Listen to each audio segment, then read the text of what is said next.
दतिया से इस बीच एक बड़ी खबर आ रही है, दर्शकों को बता दें। दतिया उपचुनाव का पहला रुझान सामने आ चुका है।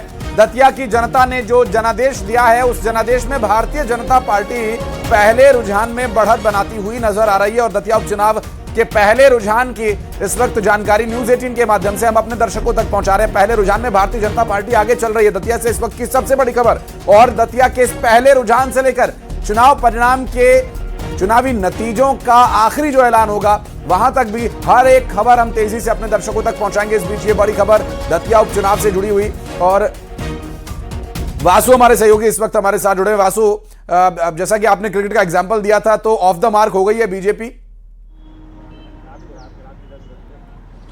बिल्कुल, देखिए बीजेपी के लिए पहला रुझान जो है वो बीजेपी के फेवर में आया है। जो जानकारी अभी मिल रही है कि 4,651 वोट आशुतोष तिवारी को मिले हैं, जो बीजेपी के कैंडिडेट हैं। वहीं 3,000 से ज्यादा वोट, 3,300 वोट करीब जो है वो घनश्याम सिंह को मिले हैं। तो पहला ये रुझान है, 1,100 वोट्स की बढ़त जो है वो बीजेपी ने बनाई है। और अगर अन्य की बात करें, जिसमें दामोदर यादव का नाम भी शामिल है, तो करीब 2,000 के करीब वोट जो है, 1,900 से ज्यादा वोट जो है वो अन्य को मिले हैं। यानी कि आप ये मान के चलिए कि जो पहले राउंड में करीब 10,000 वोटों की गिनती जो है वो यहां पर हुई है, और उसके बाद इस तरीके के जो परिणाम है वो सामने आए हैं। पहला लीड बीजेपी को यहां पर मिलता हुआ दिखाई दे रहा है। 1,100 वोट से अधिक वोटों से जो है वो बीजेपी फिलहाल यहां पर लीड कर रही है। और जैसे जैसे काउंटिंग बढ़ेगी, रुझान और भी ज्यादा सामने आएंगे, और भी ज्यादा रुझान स्पष्ट होते हुए नजर आएंगे। लेकिन फिलहाल बीजेपी के लिए अच्छी खबर, जो बहुत कांटे का मुकाबला दोनों ही पार्टियों के बीच में माना जा रहा था, और वैसा रिफ्लेक्शन भी दिख रहा है। देखिए, बहुत ज्यादा एक तरफा लीड नहीं है, एक तरफा वोटों से बीजेपी आगे नहीं गई है। 1,100 से ज्यादा वोटों से बीजेपी आगे है। पहला ही राउंड की काउंटिंग अभी जो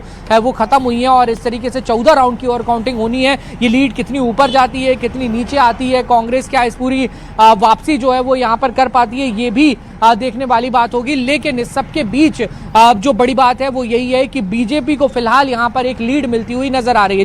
जी मैं वासु लौटूंगा आपके पास। राकेश अचल साहब से इस पर एक रिएक्शन ले लिया जाए। राकेश जी, पहली जो रुझान की तस्वीर आई है वो आशुतोष तिवारी के पक्ष में जाती हुई नजर आ रही है। भारतीय जनता पार्टी के हैं, वो थोड़ा लीड कर रहे हैं, और अभी तो थोड़ा समय है, करीब 14 राउंड की काउंटिंग अभी और बाकी है। और जो आप जिक्र कर रहे थे दतिया की जनता के कंफ्यूजन की, मैं चाहूंगा आप उस बात को पूरा करें। क्योंकि वो देख रहे हैं कि जिस पार्टी को वो वोट करने वाले हैं, जिसकी तरफ वो जा रहे हैं, उनके नेता आपस में ही लड़ रहे हैं, तो वो कंफ्यूजन जरूर रहती होगी। ये देखिए, दतिया का ये जो उपचुनाव है रोचक इसलिए है कि यहाँ भारतीय जनता पार्टी कांग्रेस से तो लड़ ही रही है, लेकिन वो भारतीय जनता पार्टी के अपने कार्यकर्ताओं से लड़ रही है। उन कार्यकर्ताओं से जो पूर्व गृह मंत्री नरोत्तम मिश्रा के समर्थक हैं, और जिन्हें टिकट न मिलने की वजह से